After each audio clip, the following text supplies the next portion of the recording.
자, 이제 개론 처음부터 보실 텐데요. 개론 목차 이제 한번 좀 보시기 바랍니다. 발달, 요거 이제 나눠진 대로 볼 것이고, 오늘 발달은 당연히 다 보고, 놀이, 발달 놀이. 우리 이제 교재하고 순서가 조금 달라요. 교재는 어떻게 편성을 해놨냐면은 이게 사실은 논리적인 편제이기도 해요. 교재는 이제 선생님들 집중 잘 될 때 선생님들 초반에 이제 1월에 공부할 거, 2월에 공부할 거 이런 식으로 해서 집중도가 점점 떨어지는 걸 감안해가지고 제가 배치를 좀 해놓은 거예요. 이건 진짜 이해의 순서. 놀이가 처음에 이제 놀이를 해야 좀 더 재밌지 않을까 이렇게. 발달은 약간 좀 어려울 수도 있어가지고 그렇게 해놨는데 이제 개론을 전체적으로 봤기 때문에 진짜 순서에 맞게끔 발달부터 보고 놀이, 그다음에 평가, 오늘 프로그램까지 할 수 있지 않을까 싶습니다. 여기까지 보고 다음 주에 이제 교사론, 부모교육론, 사상 이렇게 보면 될 것 같아요. 그리고 다음 주에 이제 문제를 또 실전 보고도 봐야 되고 또 원래 문제도 푸니까. 그래서 오늘은 유아교육 프로그램까지 하고 문제를 풀 거예요. 문제 한 25문제 정도인데 쉬울 거예요. 우리 이제 개론 시간에도 계속 문제를 많이 풀었고 실전 보고도 많이 봤기 때문에 문제가 뭐 그렇게 어렵게 안 느껴질 겁니다. 다 이렇게 이제 진행을 하고요. 과정 목차인데 과정은 나중에 이제 할 거니까 이렇게 과정도 선생님들 음원 파일 들을 때는 과정까지 다 빨리 좀 들어두시기 바라겠습니다. 이해가 안 간다고 멈춰서 또 막 본책 찾아서 보고 이러지 마시고 일단은 쫙 끝까지 가셔야 돼요. 그런데 이제 어느 정도 보고 나서는 잘 모르는 부분은 또 찾아보고 그럴 필요도 있긴 한데 우선은 쫙 가는 게 더 중요해요. 자, 그러면 발달부터 보도록 할 테니까 선생님들은 이제 책 펴고 또 저랑 제 얘기 들으면서 이렇게 다시 또 외울 수 있는 부분은 외우고 그렇게 하시기 바래요. 자, 발달의 개념과 원리 보도록 하시겠습니다. 발달의 개념 안에는 성장, 성숙, 학습이 다 들어있어요. 그래서 성장이라고 하는 것은 뭐냐 하면 그냥 몸이 쭉쭉 크는 이런 거예요. 키가 점점점 크고 머리카락도 점점점 길고 뭐 이렇게 되잖아요. 자, 그런 것들이 이제 성장입니다. 성숙은 뭘까요? 성숙은 운동 기능, 감각 기능 이런 기능의 변화. 성장은 양적 증가. 그리고 성숙은 기능의 변화입니다. 자, 어떤 기능의 변화? 애들이 여기 눈하고 손하고 협응 능력도 생기고 소근육도 발달하고 뭐 이렇게 되잖아요. 그런 발달의 측면이에요. 기능의 변화의 측면입니다. 자, 그다음에 학습은 의도적인 행동 변화예요. 그래서 수색이 못하던 애가 수색이도 할 줄 알고 뭐 이런 것들 있잖아요. 몸을 돌기, 꼬기 이런 거 못했던 애들이 돌기, 꼬기 할 줄 알게 되는 거. 자, 이런 것들이 학습입니다. 자, 발달의 개념 안에는 성장, 성숙, 학습이 들어있다. 자, 그 다음에 발달의 원리 보시면 발달은 유전과 환경의 상호작용이에요. 유전의 상호작용은 유전적인 특성을 가지는 것은 키가 점점 크고 어떤 애는 키가 많이 크고 어떤 애는 키가 조금 크고 뭐 이런 것들이잖아요. 유전. 그 다음에 유전적인 요인도 분명히 있어요. 발달함에 있어서. 그 다음에 환경과의 상호작용. 좋은 선생님. 그다음에 좋은 교구, 그다음에 이제 공부할 수 있는 좋은 환경 이런 것들이 마련되어 있으면 얘가 막 지적 성장이 팍팍팍 일어나겠죠. 자, 그래서 발달은 유전적인 요인도 있고 환경적인 요인도 있는데 결국은 환경과 유전이 같이 상호작용하면서 애들이 막 발달한다 이렇게 볼 수 있습니다. 그리고 발달은 일정한 방향, 순서 이 두 가지를 다 가져요. 자, 그래서 방향과 순서를 가집니다. 세분화 발달 뭐죠? 먼저 대근육이 발달하고 그다음에 소근육 발달하고 이런 게 세분화 발달이고요. 두미 발달, 근원 발달은 무엇입니까? 두미 발달은 머리부터 발로 내려가는 거죠. 근원 발달은 심장 쪽에서부터 저 말초, 손 이런 데까지 가는 그런 발달을 이야기하는 거예요. 발달은 일정한 방향과 순서를 가지고 그 중요한 특징으로는 세분화, 두미, 근원 발달이 있습니다. 자, 그 다음에 발달은 연속적이다 이렇게 보는 학자들도 있고 점진적이다 이렇게 보는 학자들도 있습니다. 연속적인 건 점점 이렇게 발달한다 보는 것이고 여기 점진적인 것은 이렇게 점점 이렇게 가는 것이고 단계별로 보는 학자들도 있어요. 근데 대체로 연속적이고 점진적이다 이렇게 보고 있습니다. 단계별로 보는 학자들 같은 경우에는 삐아제 같은 경우에 유아의 발달 단계를 나누고 있죠. 그래서 연속적, 점진적 이렇게 보는 것이 일반적이긴 합니다. 자, 그다음에 발달에는 결정적인 시기와 민감한 시기가 있어요. 그래서 결정적인 시기, 민감한 시기, 요거 주로 이제 누가 얘기했죠? 늑대소년 뭐 이런 거 있잖아요. 그래서 보면은 언어를 배울 시기에 언어를 못 배우면 얘는 끝까지 못 배우는 거예요. 자, 그 다음에 발달은 각 영역이 통합적으로 이루어져요. 그래서 우리가 신의사 예자 이렇게 통합적으로 아이들을 가르칠 필요도 있습니다. 발달은 물론 발달 스케줄 그런 것들이 좀 있기도 하지만 발달은 개인차가 어느 정도 있습니다. 자, 발달의 원리, 유전과 환경의 상호작용이고 일정한 방향과 순서를 가지면서 연속적 점진적으로 보는 관점이 있어요. 단계적으로 보는 학자도 있기는 있습니다. 그다음에 결정적 시기, 민감한 시기가 있고 발달은 통합적으로 이루어지며 개인차가 있다. 이런 특성들을 기억을 해주시기 바랍니다. 자, 다음에 성숙주의 이론 보시면은 발달 이론들을 보시는 겁니다. 먼저 성숙주의입니다. 대표자는 게젤이에요.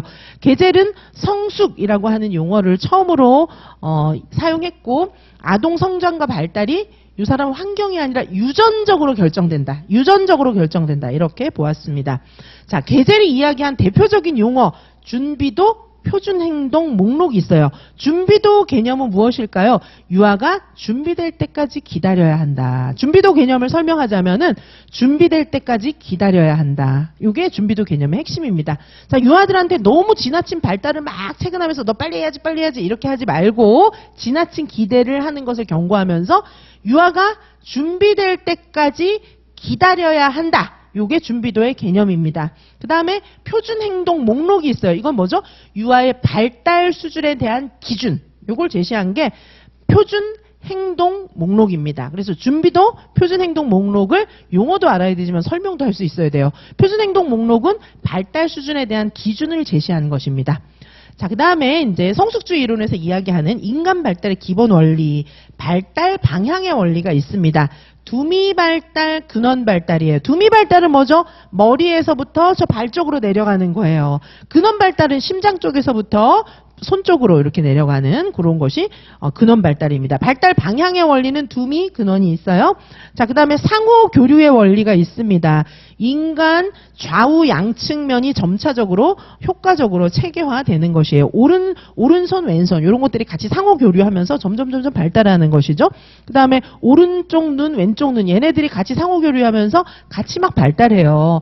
한쪽 눈이 되게 나빠지면은 다른 한쪽 눈도 같이 나빠지거든요. 그러니까 얘네가 서로 교류를 좀 하기는 합니다. 그렇죠? 그래서 상호 교류의 원리가 있어요. 자, 그다음에 기능적 비대칭의 원리가 있습니다. 원래 구조는 대칭적이에요. 사람의 몸의 구조는 굉장히 대칭적이죠. 그런데 보통 어느 한쪽이 우세하게 발달하는 경향이 있어요. 오른손잡이, 양손잡이는 흔치 않아요. 양손잡이도 약간 선호하는 쪽이 또 다르게 있기는 합니다. 자, 그래서 기능적 비대칭의 원리도 있고 자기 규제의 원리가 있어요. 이거는 뭐죠? 인간은 스스로 자신의 단계에 맞게 조절한다. 이런 의미이고 예를 들면 어떤 것이 있냐면 애가 갑자기 뭐 발달해 가다가 갑자기 약간 퇴보해요. 그게 뭐냐면 스스로 발달 속도를 조절하는 거예요. 얘가 이제 걸음마를 막 잘했어요. 걸음마에서 야 얘가 내일은 막 뛰겠어 이렇게 생각을 했는데 뛰는 게 아니라 어제 잘하던 걸음마를 오늘은 약간 좀 이렇게 기우뚱하고 뭐 이렇게 되는 거예요. 뭐지? 왜 어제보다 더 못하지? 막 이랬는데 약간 조절하면서 그 다음에 또 이렇게 탁 나아가고 이렇게 이제 발달이 일사천리로 막 가는 게 아니라 스스로 발달 속도를 좀 규제하면서 약간 후퇴했다가 또 가고 이런 이제 과정이 있다는 것입니다. 자, 인간 발달의 기본 원리, 발달 방향, 상호 교류, 기능적 비대칭, 자기 규제 이렇게 네 가지로 볼 수가 있고요. 그 다음에 이제 발달 스케줄 검사를 또 게젤이 만들었어요. 발달 스케줄 검사 이렇게 발달 검사하는 거를 이제 고안을 했습니다. 발달 스케줄 검사 안에 있는 네 가지 영역은 운동, 적응, 언어, 사회적 행동 요 네 가지 하위 요소로 나누어집니다. 운동 행동, 적응 행동, 언어 행동, 사회적 행동 이렇게 해서 발달 지수 DQ를 마련했습니다. 자, 다음에 정신분석 이론입니다. 프로이드와 에릭슨이 있어요. 정신분석 이론에는 프로이드와 에릭슨이 있습니다. 프로이드는 심리성적 발달 이론이고 에릭슨은 심리사회적 발달 이론입니다. 자, 프로이드의 심리성적 발달 이론을 보시면은 먼저 성격의 구조를 원추화, 자아, 초자아로 나누었습니다. 자, 원추화란 쾌락 원리에 따라서 생물학적인 충동을 추구하는 자아, 한마디로 본능에 따라서 움직이는 거예요. 이드라고 합니다. 즉각적인 만족과 긴장 감소 이런 것들을 목적으로 해서 본능대로 행동하려고 하는 거예요. 자, 그다음에 자아는 에고라고 하죠. 자아는 현실 원리에 따르는 그런 성격의 구조예요. 현실 원리를 따르는 겁니다. 현실적인 방법으로 원추와의 본능적인 충동을 만족시키는 방법을 찾으려고 해요. 이게 이성이 마비되면 사람들이 너무 이상해요. 동물이나 마찬가지예요. 그렇죠? 동물들이 하는 행동 보면은 얘네들은 뭐 아기 강아지나 어른 개나 다 창피한 줄 모르고 아무 데서나 쉬도 하고 막 이러잖아요. 사람은 아니잖아요. 이렇게 쉬하고 싶고 뭐 이렇게 뭐 그런 이렇게 욕구가 있어도 원초아 욕구가 있어도 이게 화장실을 뭐 찾아서 조금 참았다가 화장실 가고 뭐 이렇게 하잖아요. 뭐 그 외에 다른 욕구도 아무 데서 쓰러져 자고 막 이렇게 안 하잖아요. 근데 강아지는 어때요? 이런데 너무 졸리면은 방 한복판에 남들 다 뭐 하고 있는데 중간에 그냥 퍽 자고 이렇게 하잖아요. 사람이 이제 현실적인 자아가 없으면은 원초아만 있으면 이제 그런 이상한 행동을 하는 거예요. 자, 원초아, 쾌락 원리에 따라서 본능에 따라서 움직이는 것이고, 그다음에 자아는 현실의 원리에 따라서 요게 자신의 본능을 좀 통제하는 기능을 하는 거예요. 자고 싶다 이래도 조금 참았다가 자고 싶다 이래도 조금 장소를 찾아서 자고 이렇게 할 수 있는 겁니다. 자, 그다음에 초자가 있어요. 초자는 규범과 질서를 지키도록 통제하는 도덕적 통제 지침이에요. 그래서 이 초자는 도덕성하고 관련이 있어요. 자아 이상 이런 거하고 관련이 있습니다. 자아 이상, 양심 이런 거랑 좀 관련이 있어요. 자, 양심은 뭐죠? 이 초자는 자아 이상, 양심과 관련이 있습니다. 자아 이상은 긍정적인 거. 내가 지금 사회적 규범이 이런데 이걸 내가 지켰어. 이런 게 자아 이상이고요. 양심은 이거 하라고 그랬는데 내가 안 했어. 막 이런 게 양심이에요. 그래서 양심은 좀 부정적인 거에 대해서 자각하는 거. 이게 양심이고, 자아 이상은 조금 긍정적인 측면이에요. 내가 이거 우리 엄마가 이런 걸 원하는데 내가 이걸 충족시켜 줬구나. 뭐 이런 게 이제 자아 이상입니다. 자, 초자는 규범과 질서를 지키도록 통제하는 도덕적인 통제 지침이에요. 도덕성하고 관련 있는 건 초자입니다. 성격의 세 가지 요소 중에서 가장 늦게 발달해 나갑니다. 자, 성격의 구조는 크게 세 가지. 원초와 자아, 초자 이렇게 세 가지가 있습니다. 자, 프로이드가 이야기하는 심리성적 발달 단계가 있어요. 프로이드의 이론이 심리성적 발달 이론이니까 심리성적 발달 단계가 있습니다. 구강기, 학문기, 남근기, 잠복기, 성기기 이렇게 되는데, 구강기는 아주 영아식이에요. 그래서 주로 구강에서 쾌락이 구강에 이렇게 집중되어 있는 거예요. 자, 프로이드의 이론 같은 경우에는 그 사람의 성적 욕구가 어디를 옮겨 다니느냐 요거를 보고 있어요. 그걸 리비도라고 하는데, 리비도가 신체의 어떤 부분을 따라서 움직이느냐에 따라서 인간이 발달한다 이렇게 보았거든요. 구강기는 리비도가 구강에 머무르는 거예요. 그래서 모든 걸 다 입으로 가져가는 시기입니다. 학문기는 리비도가 학문에 머무르는 거예요. 그래서 이때는 배설하고 굉장히 관련이 되어 있어요. 배설 습관 잘 들여주는 게 굉장히 필요합니다. 우리 유치원 아이들은 남근기예요. 남근기. 그래서 이때는 이제 생식기에서 만족감을 얻기 때문에, 그리고 이제 프로이드는 남성 중심의 그런 이제 이론을 전개했기 때문에 남성은 자신이 남성이라는 거에 대한 우월감을 갖고, 여성은 왜 나는 남성이 아닐까 뭐 이런 생각을 한다고 이제 보았어요. 그것이 이제 신체적인 차이에 의한 그런 이제 출발을 갖고 있다 뭐 이렇게도 이야기를 했습니다. 자, 그래서 어쨌든 우리 유치원 아이들은 남근기인데 이때가 이제 생식기에서 만족감을 찾기 때문에 얘네들이 내가 여잔가 남잔가, 쟤는 왜 나랑 다르지? 왜 나는 쟤하고 다르지? 막 왜 나는 이렇지? 막 이런 생각을 한다는 거예요. 자, 그래서 이때는 성교육이나 이런 것도 그래서 이제 필요한 겁니다.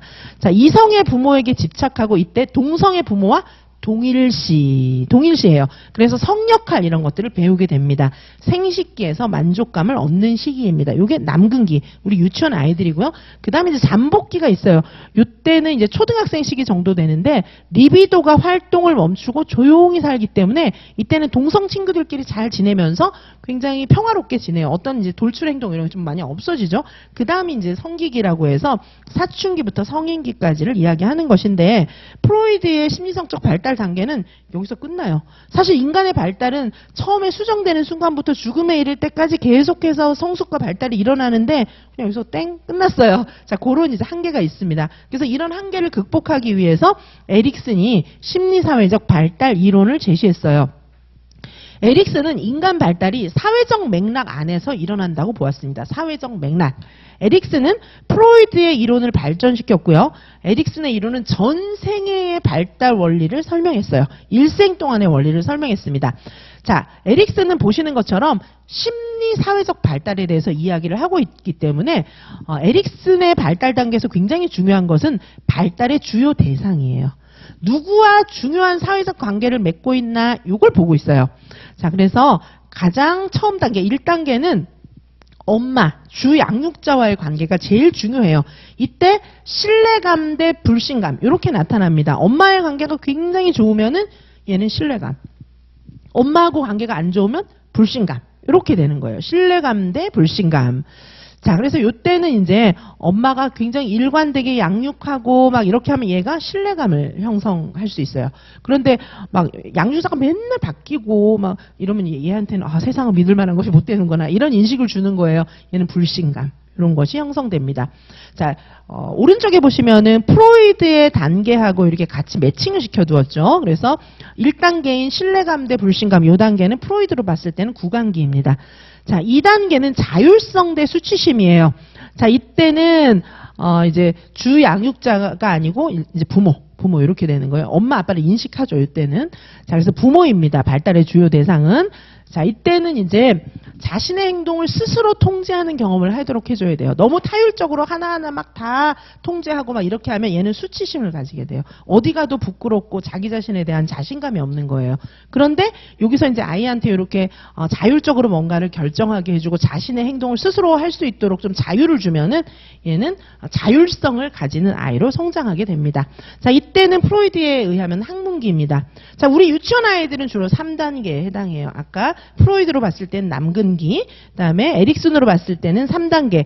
이때 이제 중요한 발달의 주요 대상은 가족과 부모입니다. 가족과 부모. 그래서 이때는 주도성 대 죄책감 이런 것들을 느끼게 돼요. 그래서 이때 여기 보시는 것처럼 책에 보시는 것처럼 굉장히 중요한 것은 뭐냐면 이 아이들한테 자유로운 탐색과 호기심을 주도적으로 발달시킬 수 있도록 해줘야 돼요. 생각나는 거 있죠. 자유놀이. 아이들이 놀이를 통해서 자유롭게 막 탐색하게 해주면 얘네들은 주도적으로 어디 가서도 막 주도적인 아이가 될 수 있어요. 안 그러면 죄책감, 내가 뭐 잘못했나? 맨날 이런 거 생각하는 애가 되는 거예요. 자신감이 떨어지는 그런 아이가 되는 것입니다. 자, 그 다음 시기가 이제 근면성 대 열등감. 요때 초등학생 정도 되죠. 요때는 이제 또래 친구들이나 선생님, 이제 집에서 좀 벗어났어요. 사회를 좀 아는 거죠. 자, 요때는 이제 많은 것들을 스스로 경험할 수 있도록 해줘야 돼요. 근면성, 이런 것들을 획득하면서 뭐 여러 가지 활동, 국어적인 활동, 과학적인 활동, 미술적인 활동, 이런 것들을 다 할 수 있도록 해주는 게 필요합니다. 요때는 잠복기고요. 자, 그 다음에 이제 5단계가 정체성 대 역할 혼미 이때인데, 이때는 이제 청소년기고, 이때는 또래가 굉장히 필요하고, 이때는 이제 정체성, 사춘기잖아요. 그래서 이때 애들은 정체성을 느끼는 게 되게 중요하기 때문에, 이제 중고등학교 시험에는 요 5단계 정체성 대 역할 혼미, 요게 나오겠죠. 중고등학교 교사 실제 났었어요. 이때는 선생님이 뭘 해줘야 되냐? 이러면, 자아 정체성이 형성될 수 있게끔 진로지도 해줘야 됩니다. 뭐 이런 게 답이었어요. 초등 같은 경우에는 4단계 근면성 대 열등감, 요거 내겠죠. 우리 유아는 뭐 낼까요?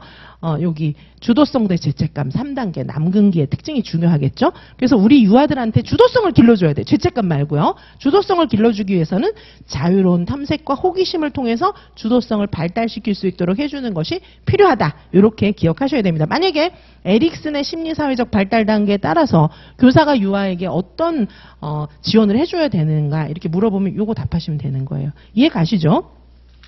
자, 그 다음에 행동주의와 사회학습 이론입니다. 자, 행동주의 보시면은 행동주의, 여기 박스 안에 있는 것은 행동주의의 대표적인 특징입니다. 자, 행동주의는 직접 관찰하고 측정할 수 있는 유아의 외현적 행동에 초점을 맞췄어요. 외현적은 겉으로 드러나는 거죠. 얘가 속으로 무슨 생각하는 건지는 관심 없어요. 겉으로 피아노 칠 수 있으면 얘 음악 잘하는구나 이렇게 되는 거예요. 속으로는 나 엄마가 피아노 치라고 해서 너무 싫어. 치기 싫어. 막 속으로 이렇게 생각하는 거 그건 몰라요. 그냥 손으로 제대로 치면 잘 치는군. 얘는 음악 잘해. 뭐 이렇게 생각하는 거예요. 외현적 행동, 직접 관찰하고 측정할 수 있는 유아의 외현적인 행동에 초점을 맞춘다.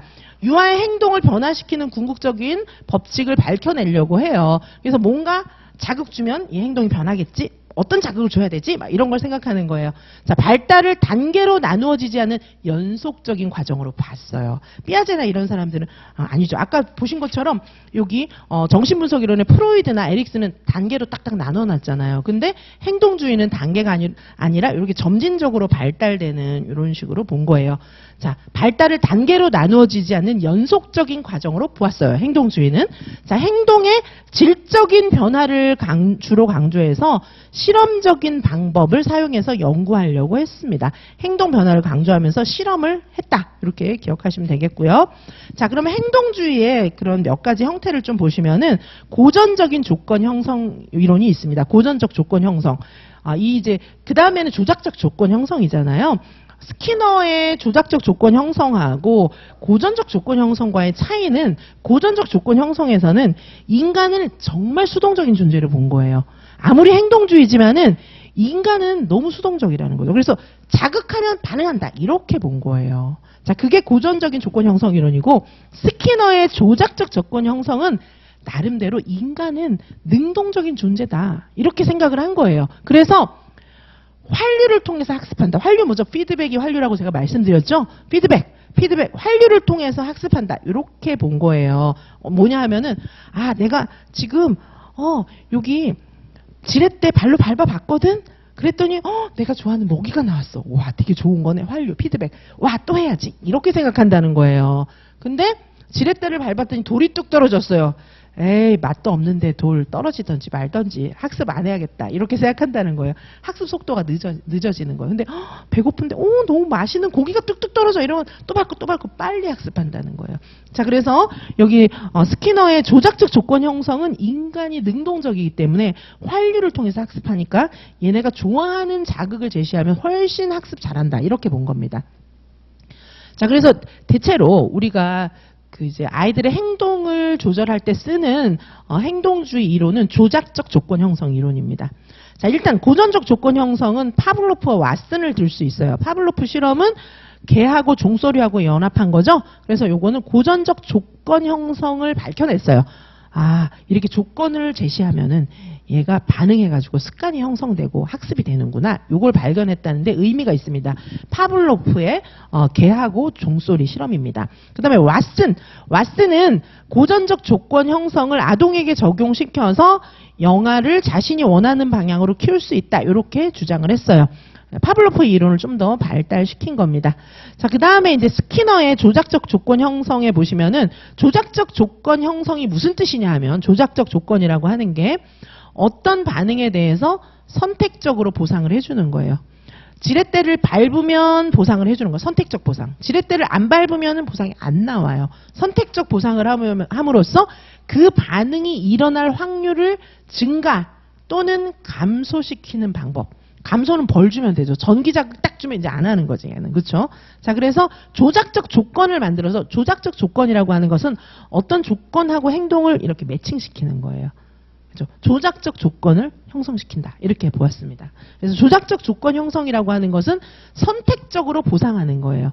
선택적으로 보상함으로써 그 반응이 일어날 확률을 증가 또는 감소시키는 방법입니다. 여기서 선택적 보상이란 강화, 벌, 이 두 가지가 있어요. 자, 아동의 행동 변화를 조작적 조건 형성에서는 어떻게 하려고 하냐면 강화나 벌로서 바람직한 행동을 만들어갈 수 있다. 이렇게 주장하고 있습니다. 강화의 종류에는 정적, 부적, 연속, 간헐이 있어요. 정적, 부적이 이제 세트고 연속, 간헐이 또 세트겠죠. 자, 정적 강화는 의도하는 행동을 하면 애가 좋아하는 거 주는 거예요. 음식 주거나 스티커 주거나 이런 거. 스티커는 왜 주죠? 스티커 먹지 못하는데 스티커는 모아가지고 나중에 10개 모으면은 이제 음식으로 바꿔주고 이런 거죠. 그렇죠? 자, 그래서 의도하는 행동을 하면 애가 좋아하는 것을 주는 거예요. 이게 정적 강화고요. 부적 강화는 싫어하는 걸 주는 거예요. 싫어하는 걸 빼주는 거예요. 그렇죠? 부적 강화는 얘가 의도하는 행동을 하면 싫어하는 거를 빼주는 거예요. 예를 들면 시끄러운 소리 뭐 이런 거 책에 나와 있는 것처럼. 자, 싫어하는 걸 빼주는 거는 부적 강화. 자, 정적 강화, 부적 강화 기억하시고, 그 다음에 연속적 강화라는 것은 규칙적으로 맨날 똑같이 강화해 주는 거예요. 얘가 착한 행동 할 때마다 돈 주고 인사할 때마다 사탕 주고 이런 게 이제 연속적 강화고요. 간헐적 강화는 반응의 횟수, 반응과 반응 간의 시간 경과 이런 것들이 좀 변화하는 거예요. 줬다가 안 줬다가 하는 거예요. 자, 그게 이제 간헐적 강화인데 규칙적으로 맨날 똑같이 주는 것보다는 간헐적 강화가 학습 효과가 더 높습니다. 자, 그 다음에 벌이 있어요. 벌은 수여성 벌과 제거성 벌로 나눌 수 있습니다. 수여성 벌은 뭐죠? 벌을 수여하는 거예요. 상을 수여하는 것만 있는 줄 알았는데 벌을 수여하는 거예요. 벌을 진짜 주는 거예요. 때리거나 혼내거나 뭐 이런 겁니다. 자, 행동의 빈도를 바람직하지 않은 행동의 빈도를 감소시키기 위해 제공하는 꾸중이나 체벌, 이게 수여성 벌이고요. 그다음에 제거성 벌은 얘가 좋아하는 걸 빼는 거예요. 야, 너 이거 지금 동생 때렸으니까 네가 좋아하는 운동 오늘은 못해. 이런 거예요. 자, 그래서 제거성 벌은 바람직하지 않은 행동을 감소시키기 위해서 좋아하는 자극을 제거시키는 것. 자, 벌에는 두 가지, 수여성 벌, 제거성 벌.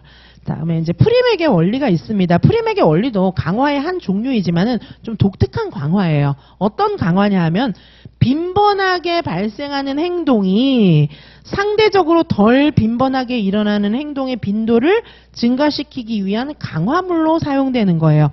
여기서 유아에게 빈번하게 발생하는 행동, 요게 축구, 예를 들면 축구. 그 다음에 덜 빈번하게 일어나는 행동은 독서. 그죠? 독서를 너무 이제 안 하는 애가 있어요. 근데 축구는 되게 좋아하거든요. 그럼 그때 축구를 강화제로 사용하는 거예요. 야, 너 책 1시간 읽으면 축구 2시간 하게 해줄게. 뭐 요렇게 강화제로 사용하는 거. 그것이 프리맥의 원리입니다. 자, 그 다음에 스키너의 조작적 조건 형성 원리를 또 적용하는 방식을 보시면 조형 조성이 있습니다. 조형 조성은 강화를 이용해서 목표 행동을 점진적으로 형성하는 기법이에요. 말을 잘 못하는 애가 있어요. 그런데 얘가 말을 하려고 시도만 해도 와 잘한다 막 이렇게 해주는 거예요. 근데 얘가 이제 한 3개월 지나갖고 말을 꽤 하는 거예요. 그러면 진짜 말을 잘할 때만 잘한다 이렇게 해주는 거예요. 처음에는 그냥 조금만 비슷해도 오 잘한다 해줬는데 얘가 이제 잘하는 그 수준이 높아감에 따라서 진짜 잘해야 잘한다고 칭찬해주면은 얘가 어떻게 돼요? 점점 이제 강화를 받아서 진짜 잘할 수 있게 되는 그런 것을 이야기하는 것입니다. 조형, 조성. 그 다음에 행동 수정의 원리가 있습니다. 자, 행동 수정에는 소거와 차별 강화를 활용할 수가 있어요. 소거는 뭐냐면 얘가 바람직하지 않은 행동을 보일 때 강화를 주지 않음으로써 그 행동을 소거하는 거예요. 어떻게 하는 거죠? 얘가 수업 시간에 맨날 딴짓하고 돌아다녀요. 그러면 이제 얘는 관심 끌려고 하는 거니까 돌아다니면 모른 채. 그게 소거예요. 너 왜 그래? 이렇게도 안 하는 거예요. 너 왜 그래도 강화가 되기 때문에 모른 채 소거. 그러다가 차별 강화.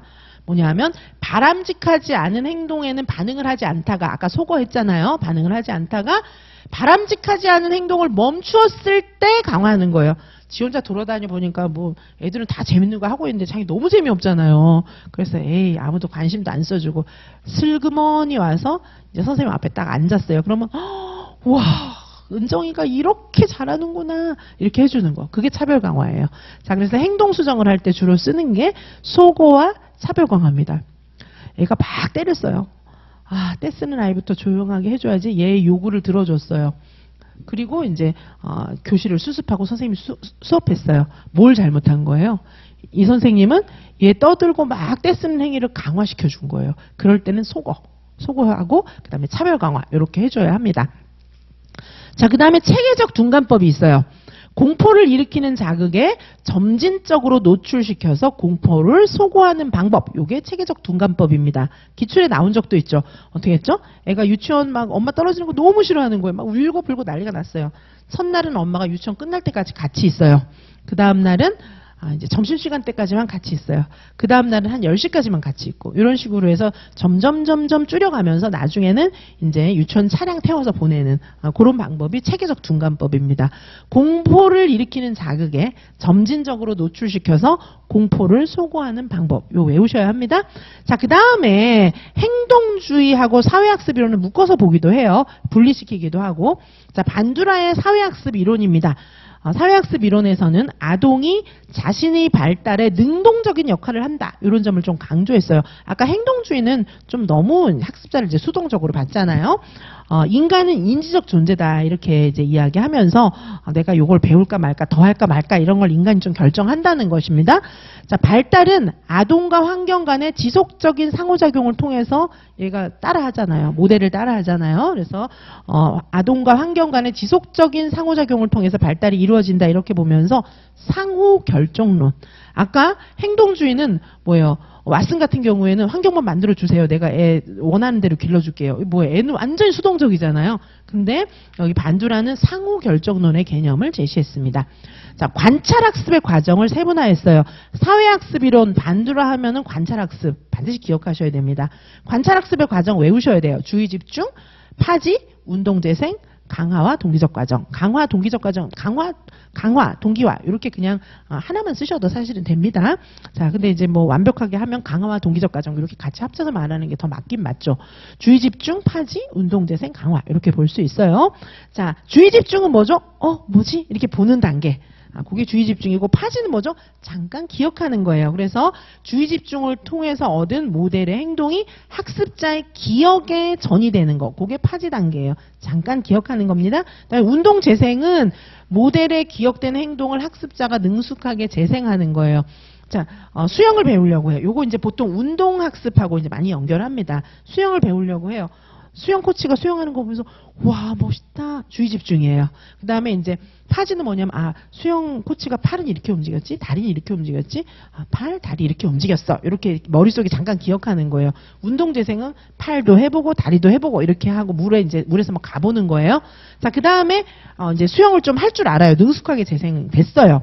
근데 수영을 더 잘해갖고 완전 수영선수가 될 것이냐 아니면 관둘 것이냐 요걸 결정하는 것은 다음 단계 동기화 단계에 달려 있습니다. 자, 동기화는 직접 강화, 대리 강화, 자기 강화로 나눠질 수 있어요. 직접 강화는 학습자가 직접적으로 강화를 받는 거예요. 수영 코치가 와서 되게 잘하시네요 막 이렇게 하는 거예요. 나 잘해요 이러면서 아무래도 동기부여를 좀 받게 되는 거죠. 이게 직접 강화예요. 대리 강화는 특정한 모델을 한 모델에게 제시해서 강화에 의해서 학습자가 영향을 받도록 하는 겁니다. 이건 뭐죠? 내 친구가 막 엄청 수영 잘하는 거예요. 그거 보면서 나도 저렇게 돼야 되겠는데 이렇게 생각하는 거. 그게 대리 강화고요. 자기 강화는 학습자의 욕구나 필요를 충족시키기 위해 스스로 특정한 행동에 강화를 주는 것. 이렇게 볼 수 있어요. 자기 강화. 그래서 어떻게 하는 거죠? 자기가 이제 막 운동하고 오니까 막 기분이 좋은 거예요. 그리고 막 거울 보니까 얼굴도 왠지 예쁜 것 같고 몸도 튼튼해지는 것 같고 감기도 안 걸리는 것 같고 막 이러는 거죠. 그러면 수영을 열심히 해야지 이렇게 생각하는 거. 이게 자기 강화예요.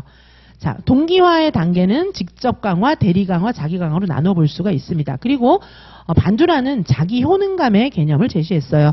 그래서 교사의 효능감도 그래서 얘기를 한 겁니다. 자기 효능감, 성인의 피드백에 따라서 유아는 서서히 자신의 행동을 판단하게 됩니다. 그래서 이제 자기 효능감을 느끼게 돼요. 선생님이 피드백 해주는 거 보면서 나는 앞으로 운동도 잘할 수 있어. 난 그림도 잘 그릴 수 있어. 이런 생각을 형성시켜 나가게 되는 거예요.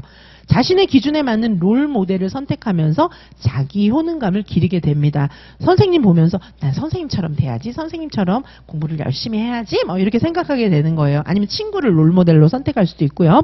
자기 효능감이란 자기 효능감의 개념입니다. 어떤 과제나 목표를 성공적으로 수행하는 데 필요한 자신의 능력에 대한 신념 이렇게 볼 수가 있습니다. 어떤 과제나 목표를 성공적으로 수행하는 데 필요한 자신의 능력에 대한 신념이에요. 난 공부 잘할 수 있어. 나는 뭐 잘할 수 있어. 이렇게 생각하는 게 자기 효능감입니다. 자, 다음에 인지발달 이론입니다. 자, 인지발달 이론에 나오는 여기 이제 피아제, 비고츠키 같은 경우에는 구성주의의 인식론으로 볼 수 있습니다. 자, 먼저 피아제의 인지발달 이론인데 피아제는 사고 과정과 이를 반영하는 행동에 초점을 두었습니다. 인간의 사고의 과정. 그 다음에 이제 이런 사고 발달 단계에서는 어떤 행동을 하나 이런 걸 밝혔어요. 모든 유아의 인지발달이 동일한 순서와 단계를 거친다고 생각했습니다. 자, 피아제의 인지발달에서 굉장히 중요한 내용은 도식, 평형화, 적응 뭐 이런 거예요. 자, 먼저 이제 적응이 필요해요. 그렇죠? 적응 어떤 게 필요하죠? 동화와 조절. 적응 안에는 동화와 조절이 있어요. 자, 적응부터 보시면 유아가 새로운 정보를 자신이 이미 아는 인지 구조에 포함시키는 거예요. 자, 그 과정은 동화와 조절 과정을 통해서 적응이 되는 거예요. 이게 뭐냐면 낯선 상황에 가면은 이게 뭐지? 이렇게 생각하는 거예요. 그러면서 적응된다. 이렇게 보는 건데 낯선 상황은 꼭 공간만 있는 게 아니라 책 보면서 낯선 거 봐도 이게 뭐지? 이런 생각 하잖아요. 자, 먼저 동화예요. 자, 책 보면서 내가 모르는 거 탁 나왔어요. 그러면 어떡하죠? 동화를 먼저 시작해요. 새로운 지각물이나 사건을 자신의 이해의 틀에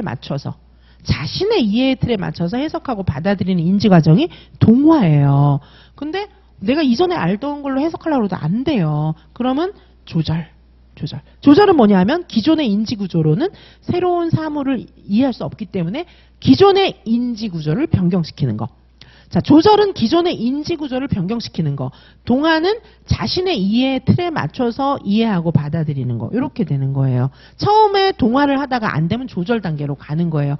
그러면서 이제 서서히 적응해 나가는 거예요. 자, 요런데 적응하면서 이제 실제로 알아나가는 과정이 이제 평형화가 되는 거죠. 그래서 동화와 조절을 통해서 평형화에 이르면 얘는 이제 하나의 지식을 깨우친 거예요. 자, 평형화라고 하는 것은 환경에서 들어온 정보와 인지구조 간의 정신적 균형을 추구하는 것입니다. 자, 평형화가 되기 전에는 불평형 상태를 이루게 돼요. 자, 구성주의 교사의 할 일은 얘네한테 자꾸 인지적 불평형 상태가 될 수 있게끔 자꾸 자극을 줘야 되는 것입니다. 그럼 얘가 동화와 조절을 막 활용해가지고 막 생각하면서 평형화에 도달하게 되겠죠. 이런 것들이 모이면 하나의 도식이 형성돼요. 자, 도식이라고 하는 것은 사고 또는 행동의 조직화된 패턴입니다. 경험에 근거해서 구성된다. 이렇게 보았어요. 동물 도식, 식물 도식 이런 것들도 있고요. 동물 도식도 자꾸 바뀌겠죠? 그래서 어떻게 됩니까? 얘는 강아지밖에 본 적이 없어요. 동물원에 가서 커다란 송아지를 봤어요. 그러면 이제 동화 뭐죠? 얘가 저게 뭐지? 아, 큰 강아지구나, 동화. 근데 아무리 봐도 막 틀려요. 뭐지? 막 울음소리도 다르고, 모두 달라요. 많이 다른데? 뭐지? 책도 찾아보고 뭐 이렇게 하게 되겠죠. 그래서, 송아지구나. 이렇게 알게 되는 거죠. 그럼 이제 조절이 된 거죠. 자, 동화와 조절되는 과정이 계속해서 어떻게 됩니까? 불평형을 거치면서 평형화가 딱 돼요. 아, 동물은, 지금 강아지만 있는 게 아니라 송아지도 있구나. 저건 송아지야. 이러면서 동물에 대한 도식이 바뀌어 나가는 거예요. 이해 가시죠? 그렇죠? 자, 피아제 인지 발달 단계. 감각운동기, 전조작기, 구체적 조작기, 형식적 조작기로 나누어 볼 수가 있습니다. 자, 감각운동기는 대상 영속성을 획득한다는 굉장히 큰 성과를 나타내는 거예요. 대상 영속성 뭐죠? 이제 이 존재가 눈에 안 보이지만 있구나. 요걸 아는 것이 대상 영속성이죠. 자, 그래서 대상 영속성이 없을 때는 어떡하죠? 딸랑이 막 이렇게 흔들다가 딸랑이 앞에다 흰 A4 용지 딱 갖다 놓으면 애가 딴 데 봐요. 그죠? 근데 대상 영속성이 획득되고 나면 저 A4 용지 뒤에는 딸랑이가 있어. 이걸 알고 막 내놓으라고 막 발버둥 치고 뭐 이렇게도 하겠죠. 그쵸? 자, 그래서 감각 운동기에는 대상 영속성을 획득할 수 있습니다. 그 다음에 이제 우리 유치원 아이들은 전조작기죠. 이게 제일 중요합니다. 전조작기에는 자기중심적 사고, 내 중심으로 사고해요. 역지사지 못합니다. 그 다음에 직관적 사고, 너무 단순하게 사고해요. 논리적 관계라든가 이런 거 모릅니다. 그 다음에 물활론적 사고, 모든 사물은 다 살아있다. 이렇게 생각하는 거예요. 그 다음에 표상적 상징을 사용하고 상징놀이 이런 거 할 수 있게 되는 거죠. 그리고 언어의 급속한 발달이 이루어집니다. 전조작기의 특징. 그리고 이제 우리 유치원 애들은 이제 구체적 조작기의 특징을 가질 수 있도록 선생님들이 자꾸 인지적으로 도와주는 게 필요해요. 구체적 조작기에는 탈중심화, 탈자기중심적 사고를 할 수 있습니다. 그리고 조망 수용 능력 이런 것들을 획득하면서 조작적 사고가 가능해요. 앞 단계는 직관적 사고밖에 못했잖아요. 근데 이제는 좀 조작적 사고를 할 수가 있습니다. 조작적 사고는 이제 뭔가 이제 실험도 해보고 실험하면서 결론을 도출하고 뭐 이럴 수 있는 능력이 생기는 거예요. 자, 그다음에 보존 개념을 획득할 수가 있습니다. 양수 이런 것들이 일정하게 유지된다는 거 이런 것들을 기억할 수 있습니다. 그 다음에 유목화, 서열화, 부분과 전체의 개념이 발달됩니다. 이게 구체적 조작기의 특징인데 우리 애들은 전조작기에 머물러 있기 때문에 구체적 조작기로 갈 수 있도록 도와주는 게 필요해요. 그래서 우리는 전조작기의 특징과 구체적 조작기의 특징 같이 좀 봐주셔야 합니다. 그리고 이제 형식적 조작기의 특징이 있는데 이때는 상징을 사용한 추리, 상징은 뭐 언어나 뭐 기호나 이런 거잖아요. 그 다음에 가설을 세우고 검증하고 뭐 이런 가설 연역적 사고 이런 것들이 가능하게 됩니다. 자, 그 다음에 피아제의 사회문화적 인지 이론이에요. 피아제가 이야기한 평가는 역동적 평가입니다. 역동적 평가. 자, 피아제의 사회문화적 인지 이론 보시면은 피아제는 근접 발달 영역과 비계를 강조했습니다. 자, 근접 발달 영역과 비계는 주로 공동 문제 해결 방법을 써요. 그래서 협동학습 방법을 많이 씁니다. 자, 근접 발달 영역이라고 하는 것은 어떤 거예요? 근접 발달 영역은 자신 혼자 발달할 수 있는 영역, 그 다음에 교사가 발달하게 도와줄 수 있는 영역이 있는데, 요 자신 혼자 발달할 수 있는 실제적 발달 영역과 교사가 도와서 발달시켜 줄 수 있는 잠재적 발달 영역이 있는데, 실제적 발달 영역과 잠재적 발달 영역 사이의 거리, 그것이 근접 발달 영역이에요. 자, 근접 발달 영역에 애들이 계속 머물도록 도와주려면 어떻게 해야 되는 거죠? 비계를 제공해 주어야 합니다. 자, 이 비계는 보통 공동 문제 해결, 협동학습을 통해서 요 비계를 제공해 주는 방법을 써요. 그 다음에 상호 주관성, 굉장히 중요합니다. 상호 주관성은 어떤 겁니까? 협동학습을 하면서 나는 이런 생각을 갖고 있어. 쟤는 저런 생각을 갖고 있어. 서로 이해할 수 있는 그 영역. 그게 이제 상호 주관성이에요. 자, 그래서 근접 발달 영역 비계, 이 개념이 굉장히 중요하고요. 비고치키에게 있어서는. 그 다음에 보시면 언어 발달은 굉장히 중요하게 이제 보았어요. 비고치키는 언어의 역할을 굉장히 중요하게 보았습니다. 자, 언어 발달의 단계는 초기 언어, 순수 심리 언어, 자기중심 언어, 즉 혼잣말, 그 다음에 내적 성장 언어입니다. 여기서 초기 언어는 뭐죠? 옹알이. 그 다음에 순수 심리 언어는 뭘까요? 순수 심리 언어는 엄마랑 아기만 아는 그런 단어 같은 것들. 그 다음에 자기중심 언어, 혼잣말은 뭐죠? 혼잣말이 비계 역할을 해요. 자기 혼자 와, 나 여기다가 여기다 별 붙여야지, 여기다 달 붙여야지. 그래, 이렇게 하면 진짜 백설공주 같을 거야. 막 이렇게 얘기하는 거 있잖아요. 그런 게 혼잣말이에요. 비계 역할을 하는 겁니다. 그래서 아이디어를 얻는 거죠. 맞아. 별도 붙이고 달도 붙이고 이러면 더 예쁜 치마를 만들 수 있게 되는 비계를 스스로 자기가 말하면서 막 얻는 거예요. 자, 그 다음에 내적 성장 언어는 이제 얘가 충분히 혼자 생각할 수 있기 때문에 말로 중얼중얼 안 해도 머릿속에서 다 생각할 수 있어요. 그게 내적 언어, 내적 성장 언어입니다. 자, 사고 발달은 혼합적 사고에서 복합적 사고에서 개념적 사고가 되는 것입니다. 혼합적 사고는 생각 못하는 거예요. 비조직적 더미 사고이기 때문에 뭐 생각이 뭔지 잘 모르는 단계고, 복합적 사고는 이게 이제 낱낱이 개념들을 이렇게 뜯어서 생각할 수 있는 게 아니라 그냥 뭉뚱그려서 이게 이제 직관적 사고, 자기중심적 사고 이렇게밖에 못하는 거예요. 그러다가 개념적 사고는 진짜 논리적인, 추상적인 용어를 쓰는 논리적인 사고를 할 수 있게 되는 것입니다. 자, 피아제 인지발달과 비고치키 인지발달을 나눠서 좀 보시면은, 피아제 인지발달의 원동력은 학습자입니다. 비고치키는 사회, 문화, 환경입니다. 자, 피아제의 인지발달 이론에서는 발달 기제가 평형화를 이루는 거예요. 인지적 불평형을 통해서 평형화를 이루는 것입니다. 자, 그 다음에 비고치키는 내면화예요. 상호작용을 통해서, 친구와의 상호작용 이런 것들을 통해서 스스로 내 생각을 정리해 나가는 내면화예요. 자, 언어의 역할. 피아제는 언어는 사고의 지표에 불과하다. 얘가 사고가 어떻게 발달했는지 요거를 얘가 쓰는 말을 보면 알아. 이렇게 이야기한 반면에 비고치키는 언어가 사고 발달의 핵심적인 역할을 한다고 보았습니다. 피아제는 발달이 학습에 선행한다 이렇게 보면서 발달 단계에 따라서 학습시켜야 돼 이렇게 보았습니다. 근데 비고치키는 학습이 발달에 선행한다. 그렇기 때문에 얘가 발달 단계가 지금 어떤가를 볼 것이 아니고 얘가 지금 학습이 어떻게 됐느냐에 따라서 얘의 발달을 판단해야 된다는 거예요. 즉 같은 5세, 6세라도 애들에 따라서 발달은 다를 수 있다는 것입니다.